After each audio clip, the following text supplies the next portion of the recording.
Fit Help, eu sou o Matheus Maia e estou aqui no nosso encontro semanal com o G. Renan, fala, meu parceiro. personal das estrelas. É, estrela. Como é que você tá, meu querido? Tudo certo, graças a Deus. Tudo na paz? Como é que Tudo foi na o dia paz. hoje? Rapaz, corrida aí. Graças a Deus, né? Estamos aqui de novo. Você tá corrido, tá bom Tá demais. bom demais. G, e hoje nós vamos entrar naquele assunto que todos nós temos medo, mas nós vamos tirar todas as dúvidas verdade. aqui, né? Apresenta Muitos o nosso mitos. convidado, meu querido. Hoje, conversando com o nosso cardiologista, João Vicente. Aê, Muito obrigado, doutor, por ter aceito o convite da família Fit Help, né? Eu que agradeço o convite e fico imensamente gratificado de vir aqui expor, tirar dúvidas e contribuir com essa equipe aqui maravilhosa do esporte, né? Maravilha, doutor. Obrigado, doutor. Se apresenta pra gente aí, então, ué. Muito bem, meu nome é João Vicente, eu sou cardiologista, eu já tenho uma formação de 35 anos, há 32 anos na Santa Casa como cardiologista. Faço a parte clínica, cardiológica, né, e a parte da clínica médica. E como a gente faz a cardiologia, a gente só tem que lembrar que a cardiologia é a ciência da medicina que estuda o coração. Mas é importante a gente abrir uma aspa, que quando a gente fala de estudo do coração, a gente não se detém como uma questão pontual no tratamento de doença. A gente também abrange uma questão muito importante, que é a medicina preventiva no desenvolvimento de moléstias que vão levar a um desfecho fatal quando não bem tratado. Então, o cardiologista ele tem aquele compromisso de trabalhar a prevenção, assim como ele tem o compromisso de tratar aquele indivíduo que já acometido da doença está, né?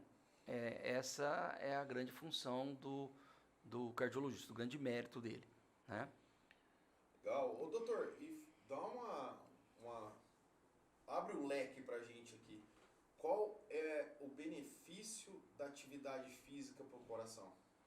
Olha, a gente tem que dividir, primeiro ponto, o coração é a máquina que faz o organismo girar, né? Então, quando a gente fala em exercício, a gente tem que dividir os tipos de exercícios que vão beneficiar esse coração, né? Basicamente, a gente tem dois tipos de exercício. O primeiro é o chamado de exercício isométrico, aquele que o indivíduo faz o esforço, mas ele não diminui a fibra muscular. Um exemplo disso, por exemplo, é pegar uma pedra com bastante força, mas não conseguir levantá-la. Aplico a força, eu aplico a energia, meu coração trabalha mais, mas a minha musculatura não encurta. A outra é aquela, por exemplo, da bicicleta, que é a isotônica. É aquela que a gente faz o gasto metabólico e a gente tem uma movimentação das fibras musculares. A perna estica, a perna encolhe. A perna estica, a perna encolhe. Então, são basicamente esses dois tipos.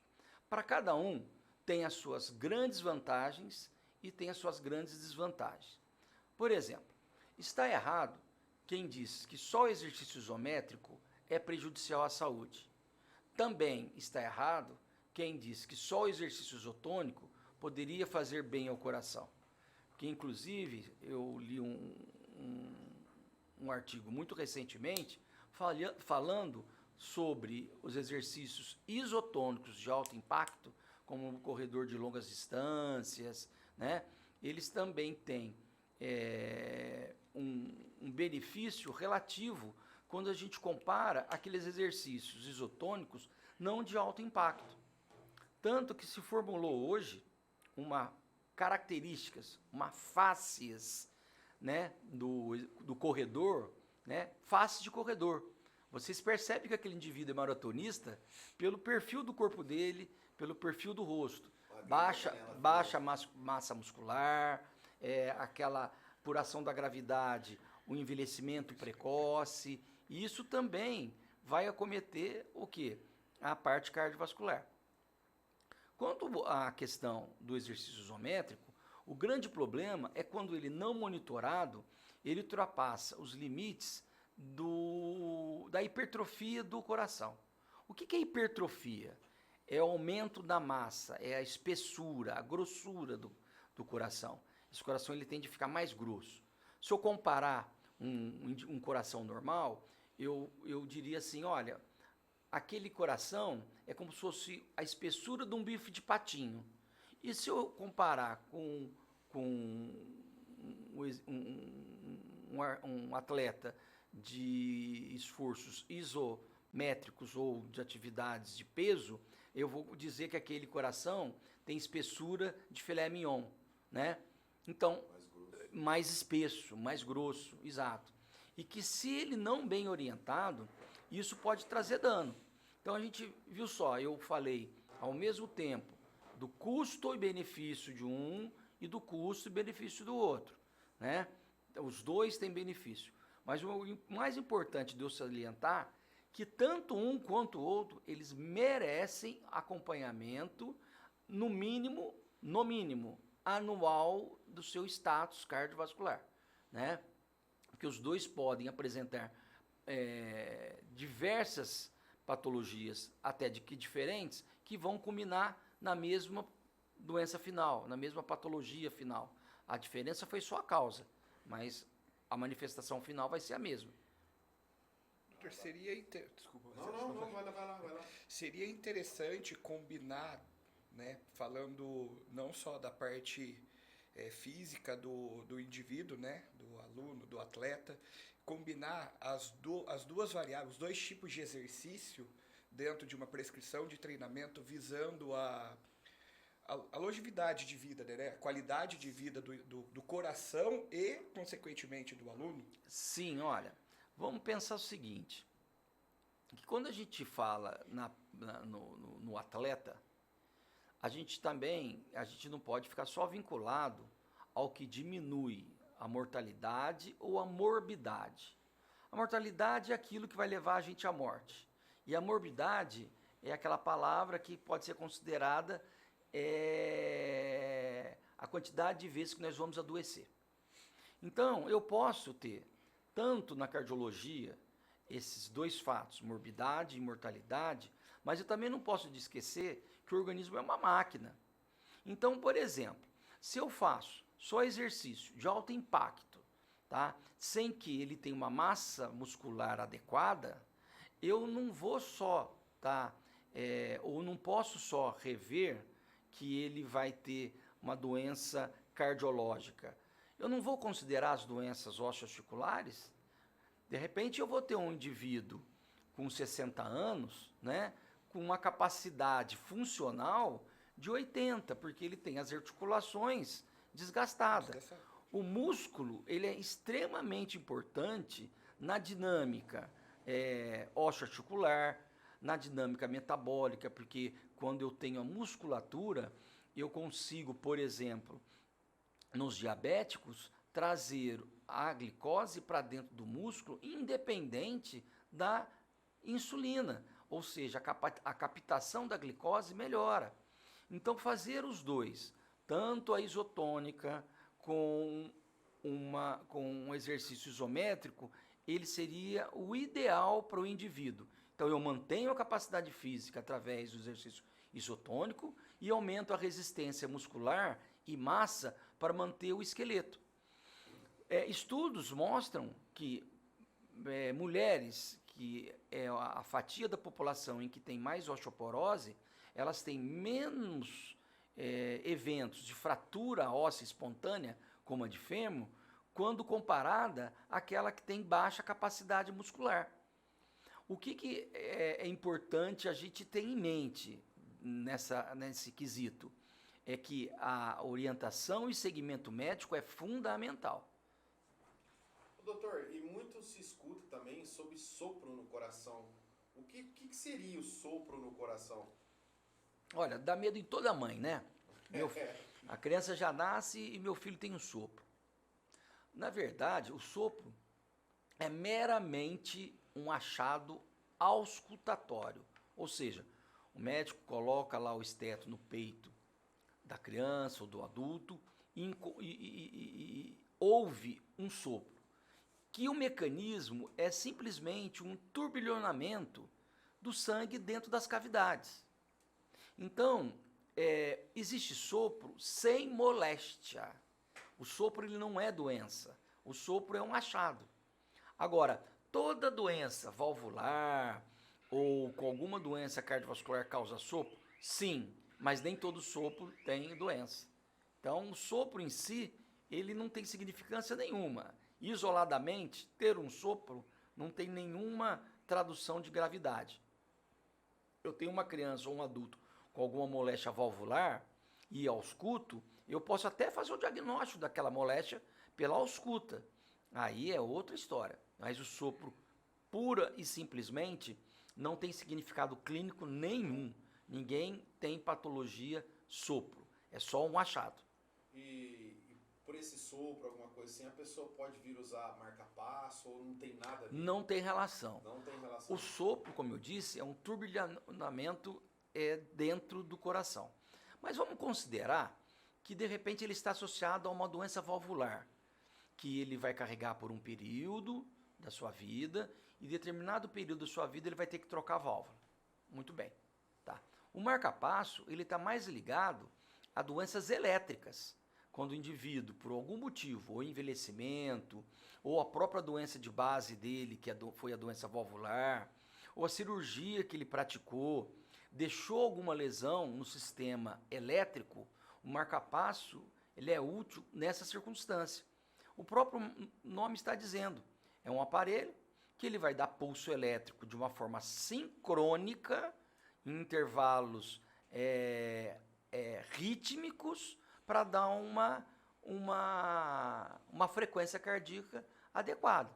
Então, não existe relação do sopro e arritmia. São situações ou são motivos estruturais diferentes. Não tem a relação. Eu lembro que eu era menor, né? E um amigo meu a mãe dele tinha marca-passo. Cara, quando ele me falou isso aí, eu achei um absurdo. Falei, como é que põe um negócio dentro do coração da pessoa, ela tá viva? Então, assim, tudo que ela falava, a gente, sabe, tratava ela que nem uma rainha mesmo, porque ela tinha um marca-passo no coração.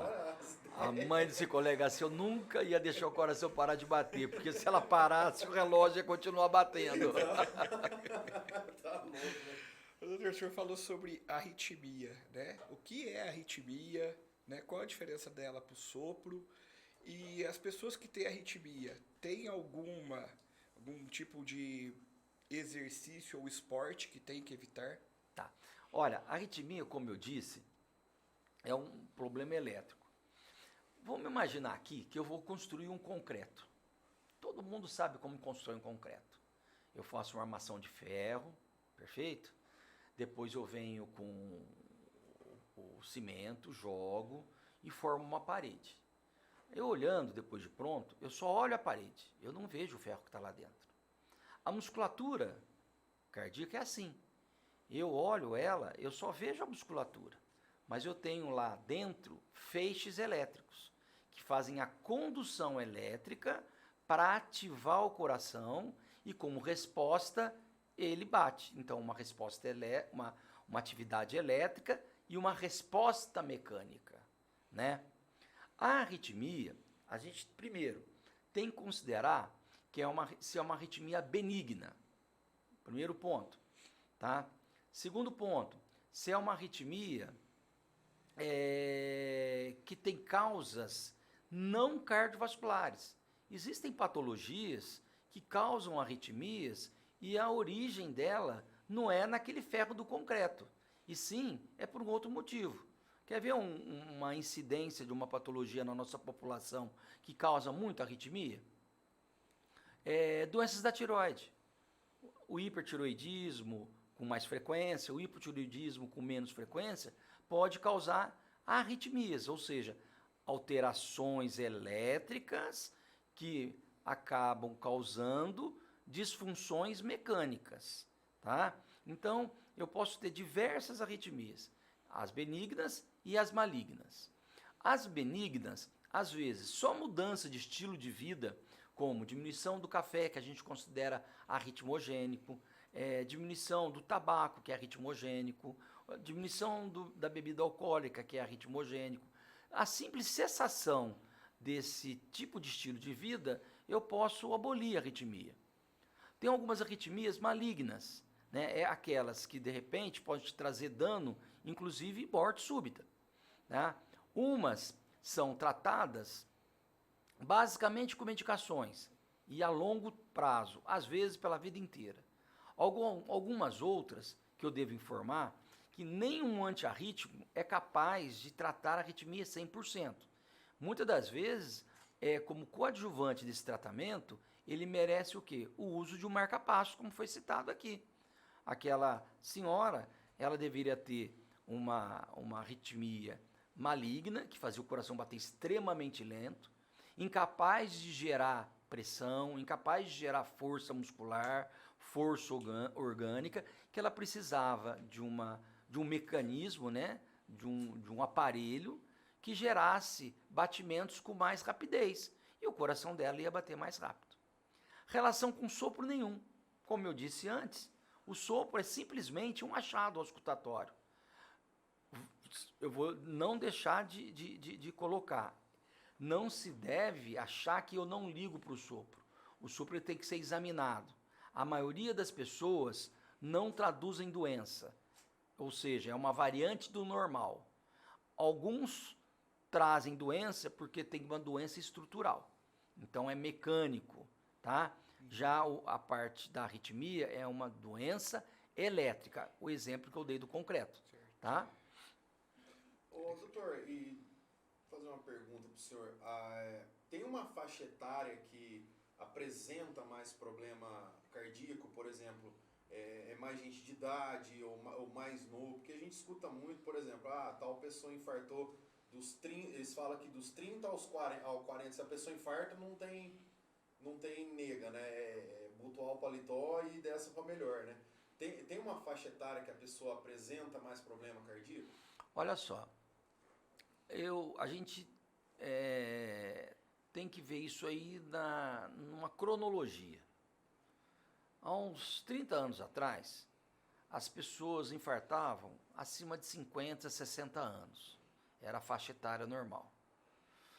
Caiu para 20 anos com o advento do tabaco, com o advento de estilo de vida inadequado. Essa população foi diminuindo.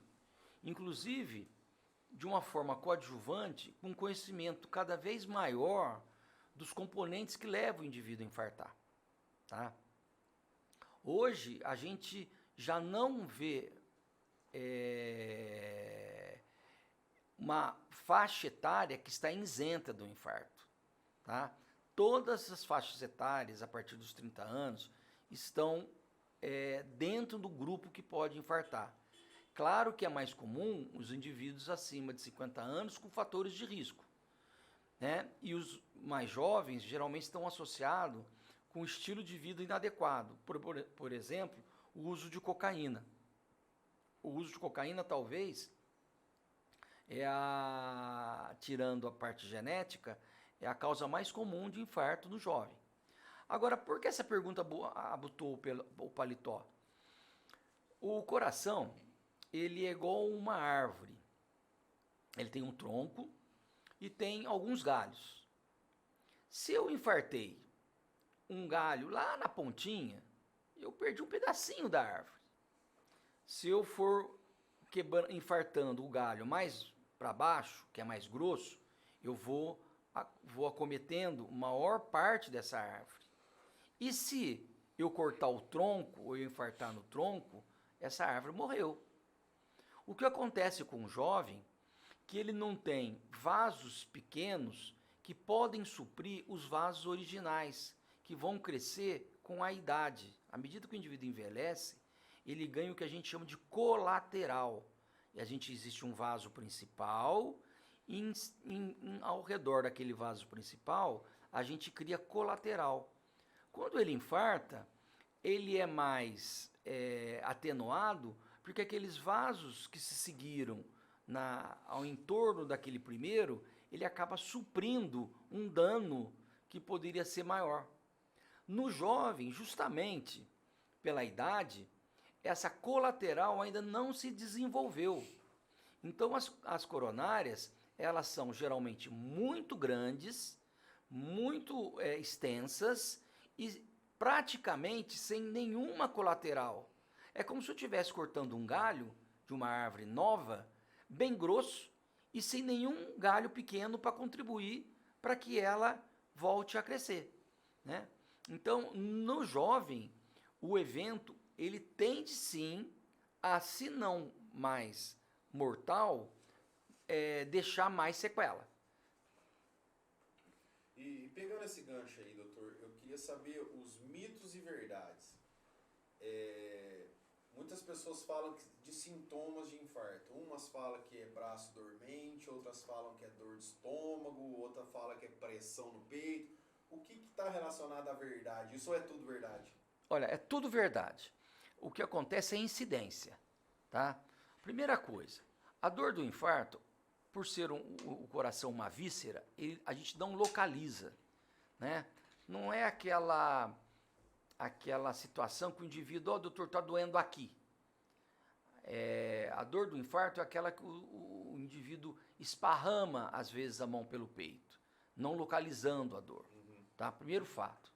Segundo fato, a dor torácica em aperto, com radiação para ombro e braço esquerdo, às vezes mandíbula e pescoço, são as apresentações mais comuns.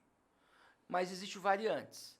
Por exemplo, de dor no peito, em queimação, que pode doer no ombro direito. Pode haver dor epigástrica, acima do estômago, como se fosse uma gastrite. Quantas e quantas vezes eu, em pronto-socorro, ia atender uma pessoa e a pessoa vomitando na frente, doutor, foi o frango. Ah, foi o frango? Então vamos fazer um eletro. Era um infarto. Então, são as manifestações diferentes do infarto. E olha que curioso, você falou de sintomas ou variações dele, né? E se eu disser que tem infarto que não apresenta por dor? Que não apresenta? Não dá dor. Não apresenta dor. Simplesmente, ele tem alguns outros fatores que levam a gente a acreditar que ele está passando mal. Eu traço o eletro, ele está infartando. Isso é muito comum nos diabéticos. Os diabéticos podem infartar sem dor. Às vezes ele vai, depois de uma semana num pronto-socorro, e fazendo o eletro, a gente observa que ele infartou há um tempo recente ou um passado mais remoto. E nem sentiu nada. Nunca sentiu nada. Porque a área foi pequena, naquela época ele sentiu simplesmente um mal-estar, de repente aquele mal-estar corriqueiro que ele já sentia, e era um infarto. Então, não é só a variação da dor, a ausência de dor também pode estar associada ao infarto. É porque no Dia das Mães, cara, eu fui pra academia, fiz o treino e já comecei com muita dor de estômago. Nossa, dor, cheguei em casa, piorou. E a gente tinha combinado o churrasquinho do Dia das Mães e tal, né? Pra passar com a família da minha esposa lá. Falou, ó, não tô aguentando, eu vou ter que ir pro pronto-socorro. Eu tô com muita dor, vomitei. Aí cheguei lá, fui atendido, né? Nossa, já fizeram o eletro em mim, tudo lá, né? Porque ele falou, ó, pode ser que é aquele caso que o senhor falou do frango, né? Mas o meu foi intoxicação mesmo, graças a Deus. Menos mal, né? O coração tá um menino. Menos mal. Graças a Deus. Menos mal. Nossa vida. Tem algum diagnóstico, algum exame que dá para fazer para prevenir isso, o infarto ou alguma doença cardíaca, sim, doutor? São os exames de avaliação cardiológica, que a gente chama de avaliações de carga isquêmica, né? O ecocardiograma, o teste de esteira, se aquele indivíduo ele consegue fazer a esteira, por exemplo, um jovem, né? Vocês fariam um teste de esteira, mas, por exemplo, uma pessoa de mais idade, com disfunção vestibular, que seria o labirinto, como é que vai correr na esteira? Não tem condição.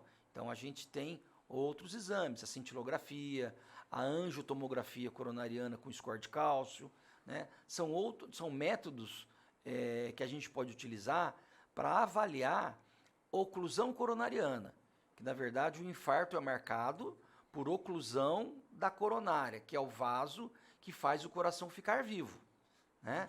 Então, essa oclusão leva ao infarto. Então, se eu identificar alguma oclusão, né, de acordo com o tamanho da oclusão, aí a gente vai fazer ou não a intervenção, que pode ser clínica, com medicação, ou intervencionista, como angioplastia ou a cirurgia. Mas os exames seriam esses, seriam os exames de prova isquêmica. A gente vê muito pessoal aí, né, que fazendo uso de esteroides anabolizantes é um perigo para as doenças cardiovasculares, né? Eu ia perguntar isso agora. Assim, o acompanhamento, principalmente, eu acho que do cardiovascular seria essencial, né? Primeiro, junto com o endócrino, né? Seria essencial para essas pessoas, doutor? Deixar um alerta aí para a população. O que acontece? Né? Vamos, primeiramente, analisar o esteroide como classe da droga, tá? O esteroide, na verdade, é uma lipoproteína complexa, tá? Que acaba, no seu metabolismo, se transformando em um hormônio masculino, tá? E ele tem como algumas ações, né, benéficas para o homem, tanto é que nós nascemos assim. Se não fosse benéfica, seria extirpado no nosso nascimento, né? Mas a dose adicional, ele tem os efeitos colaterais como se fosse uma cortisona, né?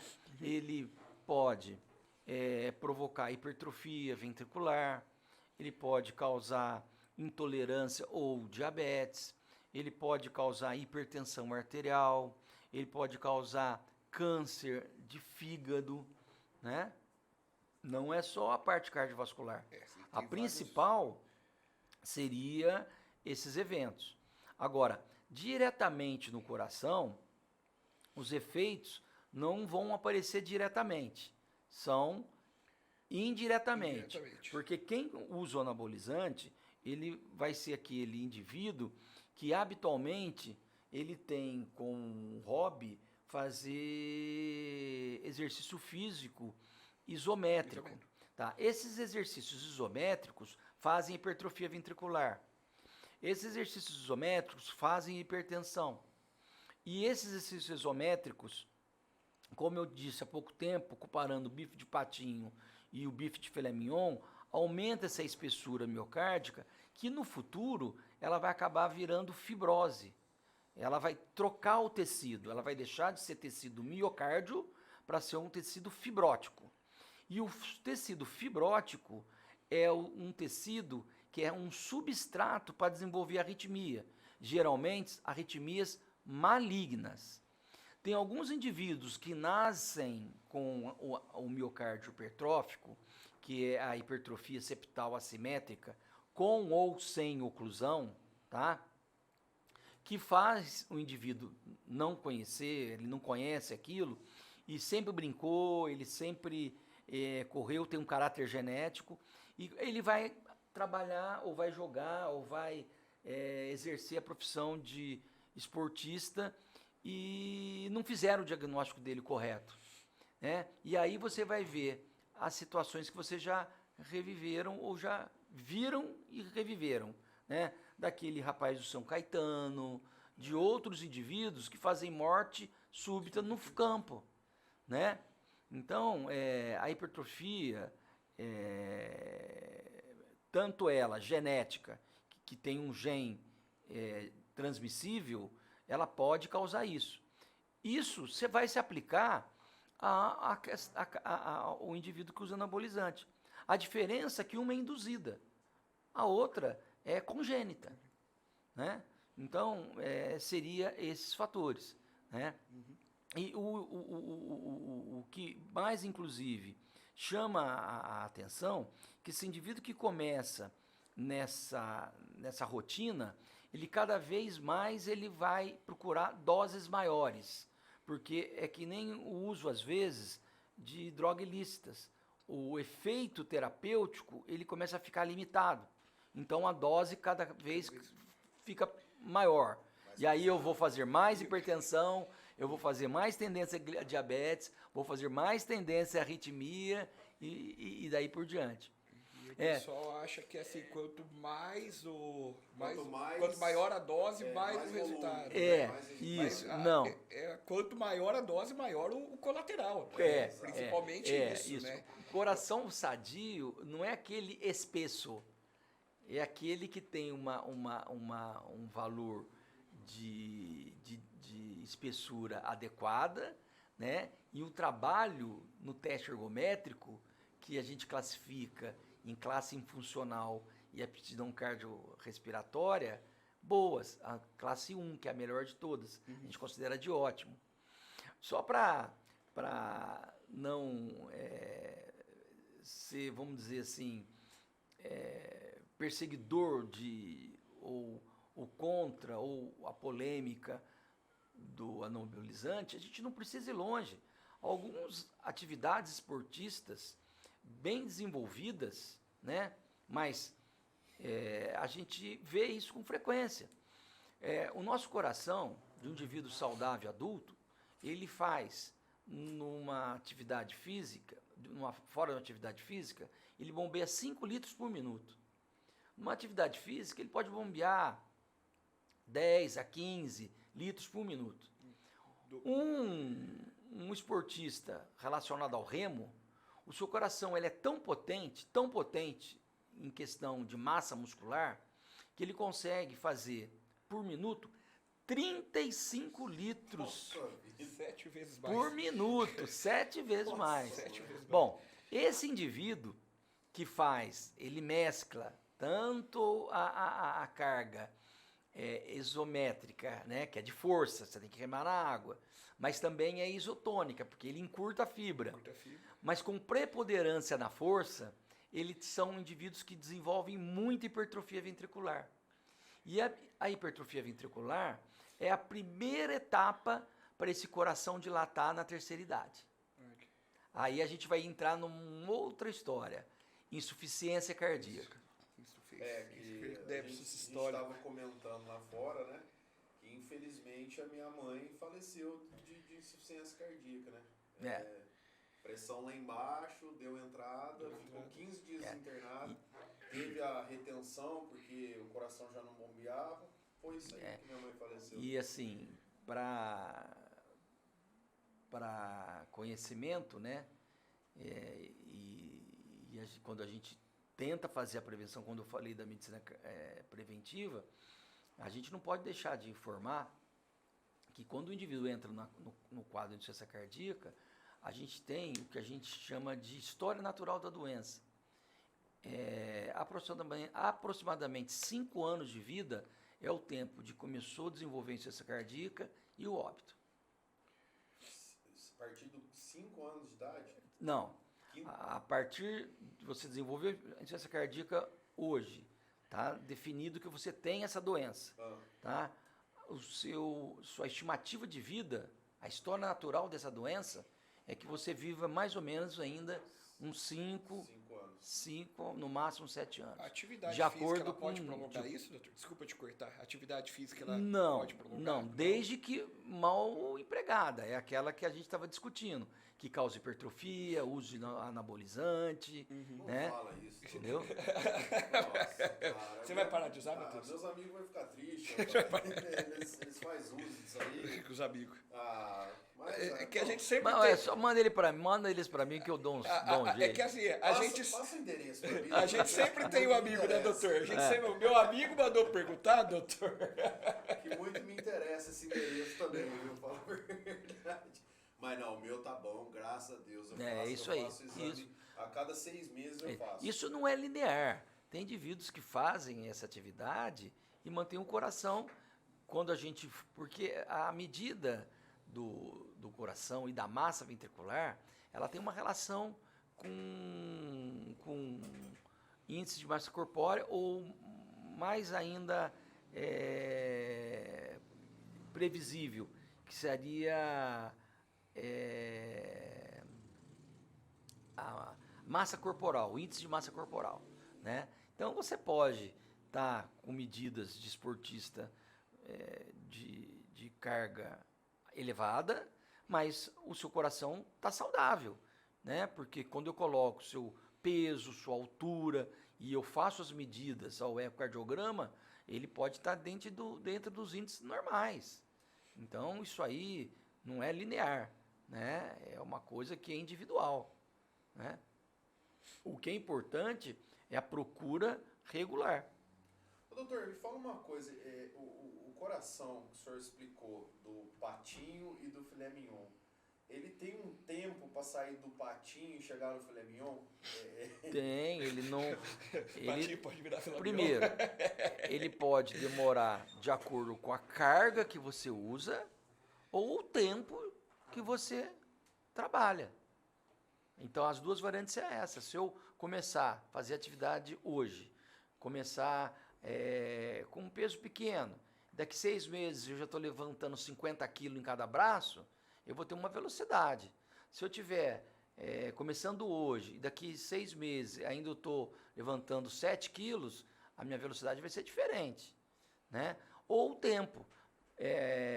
Se eu começar hoje e daqui a 6 meses eu estiver levantando 7 quilos, mas esses 7 quilos perdurar por uma grande época da minha vida, eu vou ter uma resposta, uma outra resposta. Então, as duas variantes são, né, o tempo e a carga que você usa. Né? Que para nós, para mim, para ele, né, a gente treina mais ou menos em torno de 2 horas, só que é muito volume e bastante densidade, né? A gente descansa pouco e movimenta muita carga, né? Isso aí já, sei lá quantos anos faz que você está nisso, eu estou uns 3 anos nessa vida. Não sei, talvez já esteja um pouco grosso já a parede do meu coração. Olha, é difícil a gente dizer, né? Porque inclusive tem a genética. Exames também. Tem a genética. Se fosse assim, olha, se fosse tão 2 mais 2, eu ia dizer, não, o Schwarzenegger não poderia ter quase 80 anos. Então tem algumas exceções. Cada caso é um não, caso, né, exato. doutor? Não é exceções. Na verdade, ele teve um bom acompanhamento, Sim. uma boa rotina. Ou você acha que ele também não usou anabolizante? Hã? Não. Né? Até o Hulk usou anabolizante verde. Então, quer dizer... Papai, os espinafres. Não. Então, assim, não é linear. Então, fica tranquilo que isso aí não é linear. Eu faço e tenho, acontece, não. Isso aí tem muitas variantes. Ô, doutor, o que é hipertensão arterial? Eu vou dar um exemplo. O coração ele tem que jogar sangue para fora dele, ganhar a aorta e então fazer a perfusão tecidual. Na perfusão tecidual, se a gente imaginar, são inúmeros canos, uma vasta rede de canos, tá? Que são os vasos, que tem uma espessura. Se essa espessura diminuir, né, eu vou precisar de mais força do coração para eu jogar o sangue naquela rede periférica que está toda fechada. É a hipertensão arterial.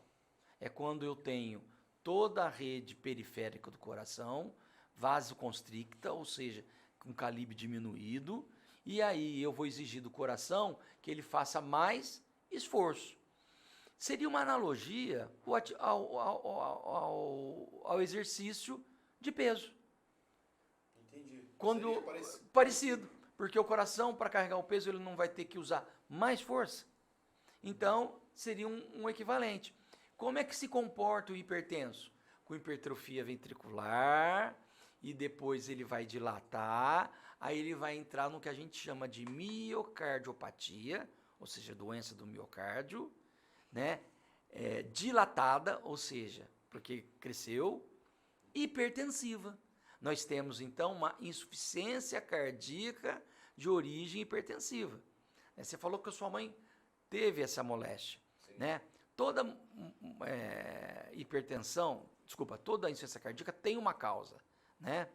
Quando não tem uma causa, às vezes, mesmo que a gente diga que é idiopática porque não tem causa, às vezes ela só foi mal determinada, mas habitualmente ela tem uma causa, né?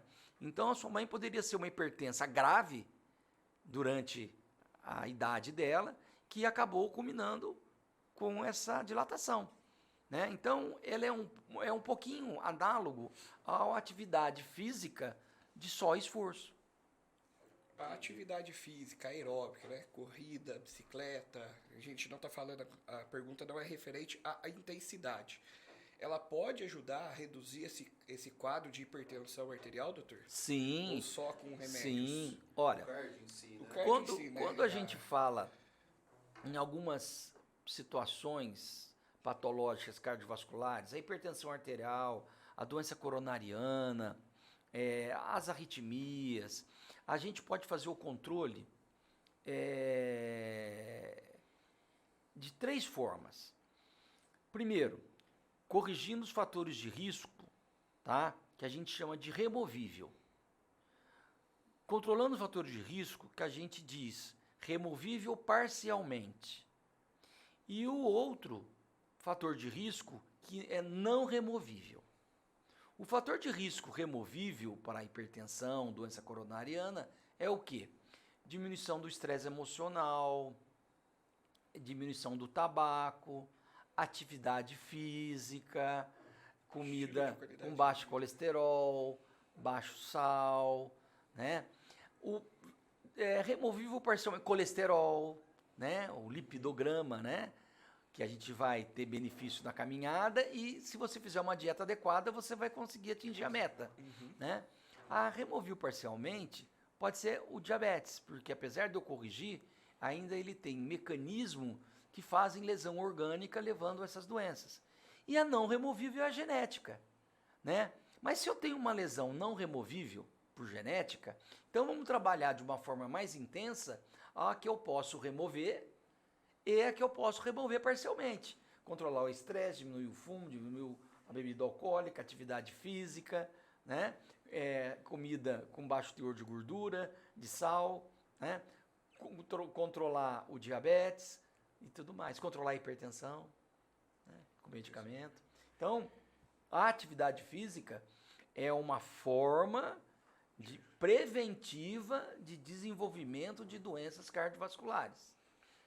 O senhor tocou no assunto que me doeu o coração, que foi no anabolizante. Agora eu vou tocar na ferida dos que bebem. Tem alguma coisa a ver? Tem a ver. Aí, ó. Diferentemente do que nosso tem diretor tá anabolizante, sendo alcoólico. o anabolizante ele faz hipertrofia ventricular e dilata. Certo? Vamos imaginar aquele que vai evoluir mal.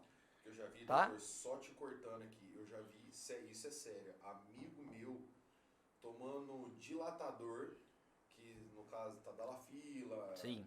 Essas coisas aí, e bebendo álcool por cima ainda. Então, Tem alguma coisa? ele potencializa o efeito, né? Então, olha, vamos imaginar, vamos considerar, vamos pegar desse grupo de indivíduos que usam anabolizante, que vai evoluir com hipertrofia. Então, ele vai fazer esse segmento, ele vai continuar injetando, ele vai fazer hipertrofia, vai fazer exercícios mal condicionados, mal supervisionados e vai dilatar. E aí ele vai desenvolver insuficiência cardíaca. Já o que bebe álcool é o contrário, ele não faz hipertrofia, ele já vai direto para dilatação. Então, existe então a miocardiopatia dilatada alcoólica, que pode, de acordo com o grau de intervenção ou a época da intervenção, eu posso reverter ou melhorar. Às vezes voltar ao normal não. Tá vendo Então aí, é a diretor? mesma coisa. Sem considerar que o anabolizante e o álcool, ele altera o lipidograma. Ele aumenta o triglicerídeo e aumenta o colesterol, que, como eu disse na pergunta passada, são fatores de risco para o desenvolvimento de doenças coronarianas, cerebrovasculares, né? No inglês, chama MACE, seria desfechos cardiovasculares maiores, né? Cerebrovasculares maiores ou vasculares maiores, né? MACE. Esse desfecho de MACE vai acontecer com a dislipidemia para os dois grupos, né? Por mecanismo diferente, mas mexendo no metabolismo das gorduras, tanto um quanto o outro, e depois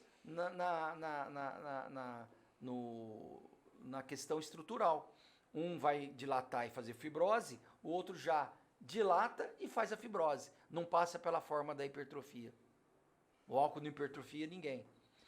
Sem considerar, também, olha como são bem semelhantes, que os dois fazem hipertensão. Não é incomum. Ô, doutor, só uma coisa aqui que eu lembrei de um conhecido que eu tenho. Ele era obeso, ele fez uma cirurgia bariátrica, né? E eu não sei que cargas d'água ele conseguiu engordar de novo com aquilo lá, feito. Ele engordou de novo. Juro por Deus que tá no céu. Ele pegava diazepam, que chama, que é remédio de tarja preta. Diazepam poderia ser de tarja preta. Juro, pegava 2 no copo e uísque. E pau pra dentro. Sabe o que acontece? Rapaz, a gente achava que ele era uma bomba relógio. Então, sabe o que acontece? Falar a verdade. Vamos voltar aqui na bariátrica. E detalhe, tinha amigo imaginário que bebia com ele, fazia um copo pro amigo. Então vamos voltar aqui na bariátrica. Primeiro ponto, esse indivíduo que é um grande obeso, ele não tem doença de estômago, ele tem doença de cabeça. Mental. Certo? Então, tem até vários programas, né? Quilos Mortais, Sim. Um monte de coisa aí na televisão mostrando. Então, a doença não está no corpo, está na mente, tá? Bom, esse amigo seu, ele tinha uma alteração mental, que a gente não pode classificar agora, mas no mínimo de transtorno de ansiedade grave. O diazepam, na verdade, que ele tomava é para diminuir a sensação de tristeza e da ansiedade extremamente exagerada. Com a diminuição da ansiedade, ele ia procurar menos a comida. Só que ele estava usando veneno para não comer. Bom, aí você falou de amigo imaginário. Então, a gente pode... Tinha nome, viu? Chamava Nilton. Então, ainda. a gente... Pois é. Então, a gente pode imaginar que não era só transtorno de ansiedade. De repente, esse indivíduo tinha um outro tipo de doença mental, alguma psicose, como, por exemplo, a esquizofrenia, que tem pessoas falam com o imaginário, escutam o imaginário. Então, quer dizer, a doença dele não devia ter acontecido sem antes tratar a doença mental, que não valeu de nada, ele perdeu tempo. E piorou depois, porque aí ele abriu a porteira para achar que ele podia fazer. Doutor, vai misturar com álcool? Ele quer potencializar o efeito. Um já não resolve nada. Aí ele tenta 2, ele não consegue o efeito desejado. Mas essa mistura não é muito perigoso para ele? Ele infartar, alguma coisa? Ou não... Veja, ele já estava habituado, né? Tá acostumado. Está acostumado. Então, ele tomava... Quando você toma um e nunca bebeu, você cai baba 3 dias seguidos. Tá louco. Tá? Aí você vai se habituando. Ele já devia estar bebendo 2 por dia de 6 em 6 horas. Só que já não bastava mais. Ele colocava o álcool para potencializar o efeito. Porque só 2 não bastava, ele teria que colocar vários. Então ele botava o álcool e bebia com o amigo dele. A gente tinha medo dele cair duro do lado. Não Ele, tem pior que ele dúvida. fazia mesmo. E ele conversava. E uma hora com o ele ia cara, cair velho. mesmo, ele ia fazer insuficiência respiratória. Você tá louco. Jesus amado. Se ele parou só no diazepam, né? E no álcool, né? Exatamente. Não, mas ele é assim, ele é de família boa, tal. Eu acredito que... Não, a questão não... mexa com Não, isso. às vezes, de repente, não drogas ilícitas, às vezes medicações na tentativa de suprimir o desconforto mental dele mesmo. E uns são muito potentes. Então, no Né? caso, Muito mais potente do que o diazepam. no caso dele, teria que tratar a saúde mental. A dele. saúde mental, como todo grande obeso. O defeito, o problema é mental. Né? Eles comem com a cabeça, não comem com o estômago. Não sente fome, estão comendo. Entendeu? Né? Mais ou menos Eles assim. precisam de uma saciedade. Então era a comida que saciava, que liberava neurosubstâncias, né? Ou substâncias neuroquímicas que davam o prazer de saciedade, que hoje a gente poderia alcançar através de medicação sem lesar o corpo. É igual fumante, né? Fumante Sim. também, eles falam que Mesma fumante coisa. tira a ansiedade. Isso. A gente falou sobre várias doenças, né? Arritmia, prevenção. Queria que o senhor olhasse para essa câmera aqui, deixasse um recado para o pessoal de casa, né? Que o senhor pudesse falar alguma coisa para eles relacionado a essas doenças. Qual que seria o recado E a os prevenção, cuidados né? também, E os né? cuidados, né? Bom, boa noite, ouvintes, dessa dupla maravilhosa aqui, que eu tive um imenso prazer de estar com eles. Eu acho que a principal mensagem que eu devo passar é que a gente não tem duas vidas, a gente só tem uma vida. E para que a gente mantenha a longevidade e uma qualidade, porque não basta eu viver muito, eu tenho que viver muito e bem, né? É não deixar de utilizar alimentos saudáveis, atividade física, e procurar de uma forma regular, de acordo com a idade, né, e a orientação médica, né, o ambulatório de cardiologia, né, porque ela não tem idade para acometer pessoas. A gente abordou aqui várias situações, indivíduos com hábitos bons e com hábitos ruins, mas que levaram ou foram até um desfecho semelhante. Então, a minha mensagem é essa: não deixar e achar que a gente não seja cometido porque a gente não foi no cardiologista. Geralmente eu costumo dizer um ditado: doença não dá em pau, só dá em cupim, né? Quer dizer, desculpe, doença não dá em pau, né? Pau dá cupim, né? Então, essa é a mensagem. Então, a gente está sujeito. E sempre imaginando que, assim, a gente pensa que nunca vai acontecer com a gente, quando quer ver, tá lá. É contemplado. Se você prevenir, né? Eu acho, o melhor remédio é a prevenção. É a prevenção. Sim. Fazer os exames certinho, procurar um cardiologista. Exatamente. Tá aqui o nosso cardiologista. João Vicente. Né? E aderir ao tratamento, né? Exatamente, não adianta só ir lá, tem que fazer o tratamento, exatamente. Doutor, eu agradeço muito a tua presença, muito obrigado, foi um prazer te conhecer. As portas daqui do nosso podcast estão abertas para o senhor. Quando o senhor quiser voltar aqui e tratar de um outro assunto, a casa é sua. Muito obrigado mesmo pela sua presença aqui, viu? Eu que fico lisonjeado, vocês são uns camaradas muito ponta firme, muito alegre, Obrigado. bem com a vida, querendo saber, conhecer. E eu espero um novo convite, fico na ansiedade de um novo convite para a gente trocar outros papos aí, Com certeza, que vão ser de teremos. grande Vamos valia, marcar, com certeza. né, para nós três e para todo mundo que é fã do programa. Exatamente. Não é isso? Certo, é isso aí, doutor. Obrigado, doutor. Obrigado. Eu que agradeço. Lembrando, tem um recadinho aí, né, dos nossos patrocinadores, É a TAN Suplementos. Para quem precisa de suplemento aí, cupom FitHelp com até 15% de desconto. Desconto na loja inteira? Na loja inteira. Aí é bonito, certo, hein? alguns produtos que estão na promoção já, E acima porém, de 179, frete 179, grátis. frete grátis para você, galera. Isso aí. Segue a gente, senta o dedo no canal aí. A TAN Suplementos precisou, só pedir. Valeu, gente. Galera. Obrigado.